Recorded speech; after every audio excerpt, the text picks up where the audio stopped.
ఇంకా కన్ఫర్మ్ అయ్యింది కదా, ఇంకా కేర్ఫుల్గా ఉండేదాన్ని.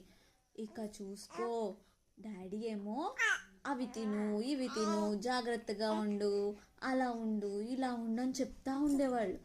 నువ్వు ఉన్నావు చూడు, నువ్వేమో అసలు ఏమీ తినిచ్చేదానివి కాదు.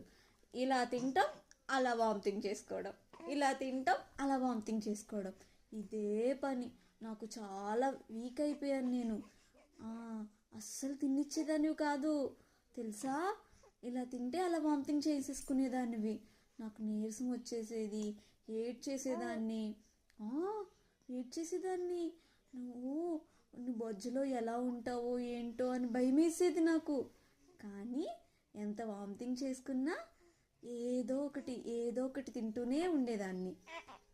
కొంత టైం వరకు అస్సలు నాన్ వెజ్ తినిచ్చేదానివి కాదు. నాన్ వెజ్ స్మెల్లే పడినిచ్చేదానివి కాదు. రైస్ స్మెల్ పడినిచ్చేదానివి కాదు. అయినా ఏం చేస్తాం, అలానే తినేదాన్ని. I love you.